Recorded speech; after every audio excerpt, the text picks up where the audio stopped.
Elivaldo Barbosa, para a gente sextar com muita informação sobre os bastidores políticos, bom dia. Olá, Aline, bom dia para você que nos acompanha nesta belíssima sexta-feira. Começou o mês de março. Então, que as águas de março fecham o verão, sejam bem-vindas. Pelo visto ainda vamos ter umas chuvinhas pela frente. Tomara, né? Estamos precisando ainda. Bom, falando em março, já começa a partir desse mês muitas movimentações na Assembleia Legislativa em relação às comissões. Em relação às comissões técnicas, né? Pois é, Aline, o ano legislativo já começou, as comissões já foram formadas, mas ainda não instaladas.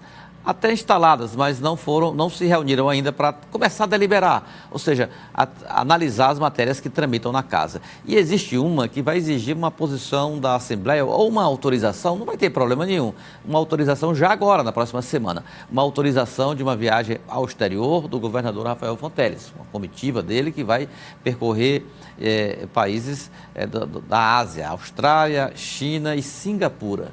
Esse pedido ele tem que passar pela Assembleia, inclusive por comissões. Mas ontem eu conversei com o presidente da Casa, Afrânio Silva, que garantiu, já tem data para a primeira reunião da Comissão de Constituição e Justiça. Terça-feira já teremos o funcionamento normal das comissões. A ideia é aquela que falei no início do ano, botar todo o empenho nas comissões, no plenário, para que nós possamos ter uma produtividade de leis, de ações, de debates públicos na Assembleia, sem ter prejuízo por conta do ano eleitoral. Bom, então as comissões já se articulando, né? Exatamente. A Comissão de Constituição e Justiça, por exemplo, será comandada pelo deputado Hélio Isaías, do PT. As outras comissões já tiveram seus membros indicados e agora eu acho que com a Comissão de Constituição e Justiça, naturalmente a Assembleia vai colocar em ação todas as 8 comissões técnicas que avaliam, analisam, examinam todas as matérias que tramitam na Casa de acordo com as áreas que cada setor atua. E chama até a atenção, Aline, para a Comissão de Estudos Territoriais, que hoje se debruça sobre esse litígio de terras Piauí e Ceará. Essa situação poderá ter um desfecho esse semestre. Agora em março, inclusive. Exatamente. Tem a previsão para março é que o estudo do Exército seja concluído. E aí vai subsidiar a ministra Carmen Lúcia, que está lá no Supremo, para dar o veredito, ou seja, para dar o resultado dessa situação. E esse estudo, se tudo indica, que vai favorecer o Piauí em áreas atualmente ocupadas pelo estado do Ceará. Aí é que o conflito pode voltar a todo vapor, porque no estado do Ceará, a campanha lá já está grande, em torno dessas áreas. Inclusive tem Parque do Quênio lá, que fica no lado do Piauí, tem investimentos grandes em energia eólica também, em áreas que chegam no território piauiense, considerando a queda da água, tendo como base a Serra da Ibiapaba. Então, é um conflito que às vezes a gente acompanha muito à distância, acha, por que não resolve, isso é tão simples, do lado do outro, não, mas não é bem assim. Isso pode gerar aí, claro, não vai gerar uma guerra, obviamente, mas vai gerar aí um litígio de confronto, de disputa aí acirrada, judicialmente falando, e reações de lado a lado. O fato é que o Piauí deve começar a mobilizar suas forças políticas e sociais no sentido de uma solução este ano e que possa o nosso território ser demarcado, como também o estado do Ceará, né? Para que haja vantagens para os dois estados, sobretudo para as pessoas que habitam aquela região. São mais de 20 municípios envolvidos, né? E isso também gera um clima mesmo de animosidade. Animosidade, lá no Ceará, o governo, já tem campanha no Ceará favorável à... O Ceará fez até pesquisa, já realizou pesquisa. Verdade. E o que está acontecendo é que os cearenses e até os piauienses também estão começando a tomar partido, sem entender de fato quais são as questões legais que estão envolvidas. E isso é muito mais do que a sensação de pertencimento à terra. Claro. Né? São questões legais mesmo que são envolvidas. E tem muitos documentos que são favoráveis ao Piauí. Correto. Agora, em março, por exemplo, um evento vai ser organizado na Universidade Federal do Piauí para tratar minuciosamente desse assunto. Na Assembleia, o deputado Gil Carlos preside a Comissão de Estudos Territoriais. Ou seja, é uma situação que esperamos seja definida o mais breve possível, que favoreça os dois estados e que a Justiça seja feita. Tem até um grupo de WhatsApp imenso, Aline, chamado Ceará Devolva o Meu Piauí. E até me botaram no grupo lá, estou acompanhando de perto essa situação de valorização do território piauiense. A integridade do território piauiense precisa ser mantida nessa área lá da Chapada da Ibiapaba. Uma disputa já secular, né? Bom, ainda falando sobre Franzé Silva, voltando aqui ao presidente da Assembleia Legislativa, agora de forma no contexto político, né? Porque já começou a circular a informação de que ele deixaria o PT para seguir com a campanha para a Câmara Federal. Que o deputado, presidente da Assembleia, vai ser candidato a deputado federal, isso não é mais surpresa, não é mais novidade. Ele já está, inclusive, trabalhando, apoios, formando grupos e tudo mais. Agora, a situação partidária, como você disse bem, nos últimos dias há informações de que Franzé pode se deslocar para outra legenda da base governista, até para dar mais suporte ao projeto eleitoral de 2026, saindo do PT, indo, por exemplo, para o Solidariedade, ou até para outra legenda. Ontem, pela primeira vez, o deputado Franzé Silva falou sobre esse assunto. Aline. Vamos ouvir. Eu recebi convite, com muita honra também, do senador Marcelo Castro, que disse que o MDB também está à disposição, mas eu sou um dos fundadores do PT. Vamos trabalhar com todos os partidos da base, na consolidação desse projeto para chegar em Brasília e ajudar o presidente Lula a partir de 2027. Serei candidato pelo PT, mas quero estar bem alinhado com todos os partidos da base. Bom, ele descarta essa saída do partido, né? Então. Descarta. Franzé é um PT raiz, é um PT fundador. Uma saída dele, assim, só por um plano eleitoral, seria muito traumática até. Então, não há razão nenhuma para o Franzé deixar o PT e nem disposição, foi o que eu percebi ontem. Aline, a nossa audiência já nos socorre afirmando que debate sobre o litígio Ceará e Piauí será na Universidade Federal na próxima quinta-feira, dia 7 de março, às 18 horas, no auditório professor Afonso Sena, que fica no Centro de Ciências da Natureza. E um abraço aqui para o Dionísio, que é um dos coordenadores do grupo Piauí, Ceará, Devolva o Meu Piauí. E é aberto ao público. Aberto ao público, pode participar. Se inteirar melhor da dimensão desse problema que envolve os dois estados. Tem município, só lembrando, tem município do Piauí, tem município do Ceará também, claro, que está envolvido, tá? Perfeito. Bom, agora a gente vai falar sobre as manifestações aí, as organizações dentro dos partidos. Perfeito, Aline. O Avante, por exemplo, tem direcionamentos novos aí? Tem sim. O Avante, que havia aquela instabilidade, será que vai ficar mesmo com a direção de Michel Saldanha, que é o secretário executivo de governo da prefeitura? Pois bem, Michel Saldanha esteve em Brasília e foi bater o martelo com ninguém mais, ninguém menos que o presidente nacional da sigla, que é deputado federal pelo estado de Minas Gerais, Luiz Tibé. Nesse encontro, Saldanha mostrou os planos que desenvolve para o Avante no estado do Piauí, já que ele é o presidente estadual. Tanto para as eleições dos municípios, como Parnaíba, Piripiri, Campo Maior, Floriano, Nazaré, vários municípios, como também para a chapa que está montando aqui em Teresina. Aline, o plano de Michel Saldanha para o Avante na capital, segundo ele, é para formar uma chapa com a meta de eleger até 3 vereadores.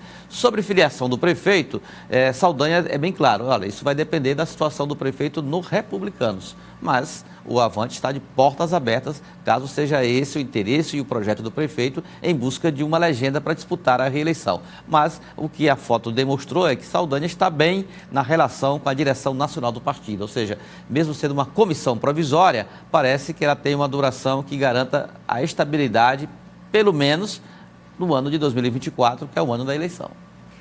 Vamos lá agora falar sobre... Vamos fazer um giro para o interior, né? Vamos falar sim. sobre como é que estão as articulações para a política em Bom Jesus, para as eleições. Pois é, em Bom Jesus a situação está resolvida. E como a situação lá, comandada pelo prefeito Nestor Elvas, do MDB, é governista, foi tratada aqui no Palácio de Karnak, Aline, com a participação do secretário de governo, o Marcelo Noleto. Nesse encontro ontem, com a presença do prefeito e de 2 deputados, Firmino Paulo, que é o deputado que o prefeito sempre apoia, e de Fábio Novo, que é pré-candidato em Teresina, mas é líder da bancada governista na Assembleia e tem origem lá em Bom Jesus. Ele comanda o grupo político historicamente muito forte do município. E aí selou o acordo, mais um município onde MDB e PT caminharão juntos. e em Bom Jesus é pela reeleição do prefeito Nestor Elvas. Essa é a situação, ou seja, a situação de busca da reeleição de Nestor Elvas com o apoio da base governista. Na oposição, tudo indica que a indicação caberá ao grupo liderado pelo ex-prefeito Marcos Elvas, que perdeu a eleição, aliás, o grupo perdeu a eleição em 2020 para Nestor Elvas, mas na oposição agora procura organizar uma alternativa de chapa que ainda não foi revelada. Mas é uma disputa sempre muito equilibrada no importantíssimo município do sul do Piauí. E voltando aqui para a capital, Elivaldo, vamos falar sobre a gente já tem discutido, a gente já tem abordado esse tema aqui, a quantidade de gente querendo ser vereador pelo PT. E vai ter novas filiações, sim, o PT autorizou. Salene, que comentávamos ontem, a reunião do Diretório Municipal do PT de Teresina iria discutir uma situação muito complexa no partido. Era tirar gente, porque tem candidato demais para vaga de menos, e ao mesmo tempo aprovar filiações de vereadores, muito rejeitada pela ala mais raiz, histórica do partido. Pois bem, no final da reunião, todo mundo acabou, mesmo com as discordâncias, as desavenças, mas o diretório aprovou 3 filiações. Os vereadores Venâncio Cardoso, Gustavo de Carvalho e Joaquim Caldas. Joaquim Caldas sairá do MDB e vai para o PT.